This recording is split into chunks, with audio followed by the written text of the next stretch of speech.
ஒரு 96ல வந்துட்டு அந்த சிவசூரியன் அப்படின்னு சொல்லிட்டு ஒரு ஐஏஎஸ் ஆபீசர் அவர் வந்து என்கிட்ட திஸ்திங்கராட்டி வந்து இந்த மாதிரி எங்க திருவண்ணாமலை எங்க நடைபாதையில நம்ம வந்து இருட்டா இருக்கு, அங்க கொஞ்சம் லைட் போடணும், அதுக்கு கொஞ்சம் டொனேஷன் பணம் தேவை அப்படின்னு சொன்னாங்க.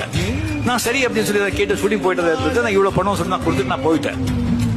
போன பிறகு அதுக்கப்புறம் 2 days ஆச்சு, எனக்கே வந்து ஒரு சந்தேகம் ஆச்சு. ஏன்னா இது வந்து அவர் எவ்வளவு அந்த பணம் ரைட்ஸ் போடுறதுக்கு என்ன சம்பந்தம் ஒன்னும் கேட்காம நான் இவ்வளவு கொடுத்துட்டேன்னா ஜாஸ்தியா கொடுத்தேனா கம்மியா கொடுத்தேனா தெரியலையே அப்படின்னு சொல்லிட்டு அவர் வந்து நான் மறுபடியும் கூப்பிட்டு அவர் ஊர்ல இருந்தாரு. சார் பட்ஜெட் எவ்வளவு ஆகுது சொல்லும்போது ஆசை இவ்வளவு ஆகுதுன்னு சொல்லும்போது சொன்னாங்க, நீங்க முதல்ல யாரும் கலெக்ட் பண்ணீங்களா? இல்ல இது வந்து நீங்க வந்து திருவண்ணாமலை பக்தரன் தெரியும், ஃபர்ஸ்ட் உங்களிருந்து ஸ்டார்ட் பண்ணலாம் அப்படின்னு சொல்லி மறுபடியும் நான் கேட்கணும் அப்படின்னு சொன்னாங்க. நான் சொன்னேன் இல்ல ஃபுல் பணம் கம்ப்ளீட் பண்ணாம நானே கொடுத்துடுறேன் அப்படின்னு சொன்னேன். அது கொஞ்சம் அவரு அப்படியே அவர் சிரிச்சிட்டாரு. ஏன் சிரிக்கிறீங்கன்னு கேட்டேன்.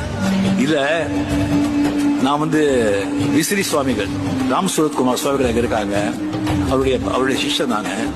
அவர்கிட்ட நான் கேட்டேன், இங்க வரதுக்கு முன்னாலே அவர்கிட்ட நான் கேட்டேன், அது 10 days பிஃபோர் கேட்டேன், இந்த மாதிரி கலெக்ட் பண்ணலாம் இருக்க படம் கலெக்ட் பண்ணாங்க இருக்க எல்லார்கிட்டயும் இந்த விளக்கு போடுறதுக்கு அப்படின்னு சொல்லும்போது அவங்க சொன்னாங்க, அவங்க வந்து ஏன் நீங்க அங்கே போய் பிச்சை எடுக்கிற, ரஜினிகாந்த் கிட்ட போ, அவர் ஃபுல் பணம் கொடுத்துருவாரு அப்படின்னு சொன்னாங்க. அவர் அப்படின்னு சொன்னாங்கன்னு சொல்லி முதல்ல உங்ககிட்ட சொல்லியிருந்தாங்க, அது இன்னும் இது மாதிரி இருக்கும் அதனால சொல்லலன்னு சொன்னாங்க. இதுதான் சித்தர்களுடைய பவர். ஒருத்தருடைய மனசுக்குள்ள போயிட்டு என்ன சொல்லணும் என்ன பேசணும் அப்படின்னு சொல்லி சொல்ல வைப்பாங்க. அதோடைய இது